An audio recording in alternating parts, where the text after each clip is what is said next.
If you're like me, the last thing that you want when traveling to a foreign country is to get scammed. It can be embarrassing, expensive, and even dangerous. Now, I just came back from Turkey, as you might be able to tell, and everywhere I went, I saw obvious scams. Constantly, there would be a shoe cleaner walking in front of people who would drop his brush, offer a free shoe clean, and then afterwards demand a tip. Or the classic street game, guess where the ball is under the cup? Spoiler alert, the game is rigged. Luckily in Iceland, you won't find any of that. And in general, Iceland is extremely safe in regards to crime and scams. But there are a few exceptions that you need to know about before visiting Iceland. As always, if you find the video helpful, give it a like and consider subscribing for future videos with travel tips. And if you're coming to Iceland, check out wakeupreykjavik.com for the best tours and experiences in Iceland. Let's get started with the video. The first scam involves taxis. Now, here in Iceland, we don't have Uber and we don't have Lyft. Instead, we use taxis, which can be a great way to get around. And in the past, here in Iceland, we had two main taxi providers, BSR and Hreyfill. And if you wanted to drive a taxi, you would need to work for either of these companies, which had proper vetting, did everything by the book, and that resulted in no taxi issues. But recently, the law has changed, making it easier for anyone to start a taxi company here in Iceland. And unfortunately, this has opened the door for a few dishonest drivers who are scamming and overcharging their passengers and mostly tourists visiting Iceland. The good news is that most taxi drivers here in Iceland are professional, honest, and helpful, but it is good to stay alert and to know what to look for. So here are a few tips to keep in mind to not get scammed while taking a taxi here in Iceland. For those taking a taxi from Keflavik Airport to Reykjavik, I always recommend asking for the price before departing, since most legit taxi providers just have a flat fee on what an airport transfer costs. And as of now in 2025, that flat fee should be 22,500 Icelandic kroner, which equates to $174 for a four-seater taxi going from Keflavik to Reykjavik. So if your taxi provider says that number or somewhere around that, you should be in good hands. But if they quote you way higher, or if they say they don't have a flat fee and they'll just kind of see what the price is when they arrive to the city, I recommend getting out and finding a new taxi. Tip number 2 when taking taxis around the Reykjavik area, and this is not for when you're taking airport transfers, but just taxis around the city, I always recommend looking at the starting rate when you step inside the taxi. It should be around 810 Icelandic kroner for a regular four-seater or 1,050 kroner if you're taking a larger taxi. I recently heard a story of a guy that went into a taxi and the starting rate was 9,000 kroner, which is about 10 times what it should be and equates to $70 as a starting rate. Way too high. It shouldn't be that. And if it's something around that, then just know you're getting scammed. Number 2 is PickPockets. Yes, that's right. PickPockets in Iceland might surprise you. It definitely surprised me.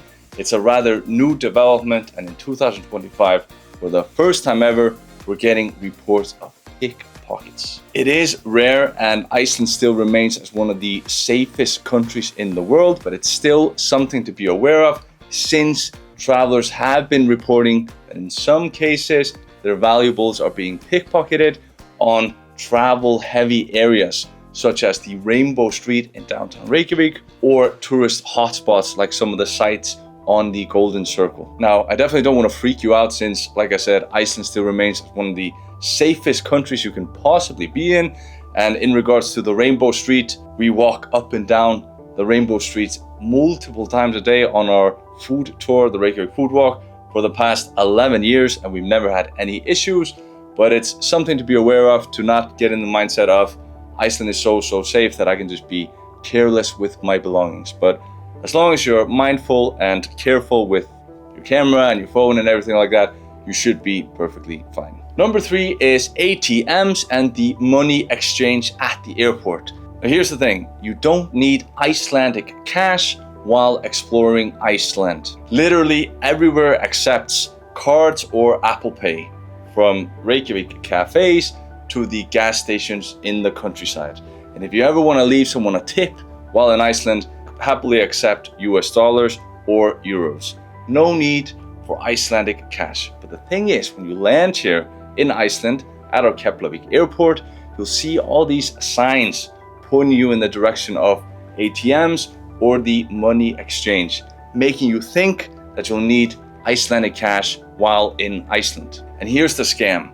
They charge a super steep premium on currency exchange. And even some of the ATMs add an extra fee on top of what your bank already charges you. So my recommendation is to skip it. Iceland is already expensive. There's no need for you to make it even more expensive by exchanging money that you'll never use while in Iceland. Number 4, since we're talking about added fees that result in you having to pay more, and here's a little local tip from me. When you're in Iceland or any foreign country for that matter, and you're paying by card, put it in the little machine, you'll be presented with the option of paying in your currency or the local currency. So if you're from America and you're paying by card, you'll see the option of paying with US dollars or by Icelandic kroners.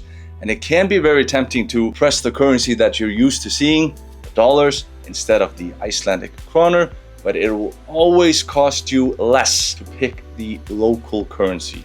So when you're here or any other country that you're visiting, always pick the local currency.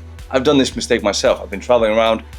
I'm so used to paying in everything in Icelandic kroner. So I see that, I pick that, and then someone pointed out to me like the premium that you're paying in exchange fees is so much more in not selecting the local currency. Whenever you're paying something, local currency, and when you're here in Iceland, using the card, which I said before works everywhere, just a little added tip is to remember or have it written down, the PIN number for the card. Since some places that you go to, if you're paying with card, you'll be asked to put in the PIN. You don't want to be all the way here in Iceland, not with your PIN number. So remember that as well. Pick the local currency and you'll be absolutely fine, and it'll save you a bit as well. Last tip of the day is to avoid the Puffin shops.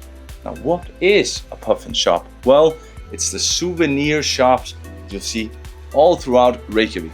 Us Icelanders call them Lundabúðir, which translates to Puffin shops. Now, this isn't a scam per se, but in my opinion, and in pretty much any local that you ask, it's a very touristy way to get an unauthentic souvenir that is not produced in Iceland, but instead mass produced in China. Now, if you have a kid back home and you want to bring him some silly little souvenir from Iceland, then by all means, check out the Puffin Stores. There's nothing wrong with it. All I'm saying is that there are better ways to get something that actually has some authentic feel to it and actually feels more Icelandic, if that makes sense.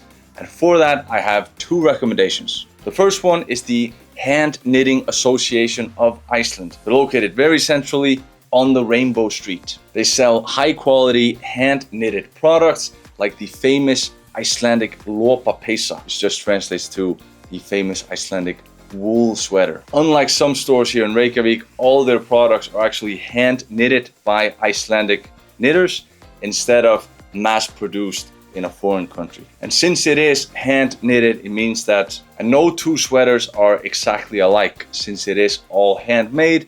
It gives it such a special feel. Small heads up, it is on the pricier side, but shopping at the Hand Knitting Association of Iceland means that you're supporting local artists, you're supporting a tradition that goes back centuries, and you're getting something that is handmade, will last forever, and is one of a kind. Next recommendation is to check out the Kolaportið flea market. They're located very centrally, right next to the famous hot dog stand, and they're open on Saturdays and Sundays. And it's a much better place to get something authentic rather than at the Puffin stores. At the Kolaportið, you'll find some vintage Icelandic wool sweaters, some secondhand books, some in English, some in Icelandic, some vintage antiques, and some hidden gems as well, since your travel memories are worth more than a Puffin fridge magnet. Now that's it for today. 5 scams to avoid in Iceland. Hope this video will come in handy. As always, give it a like if you enjoyed it. Consider subscribing to the channel as well. Let me know in the comments if you have any questions, and I can't wait to see you guys in Iceland soon. Sjáumst!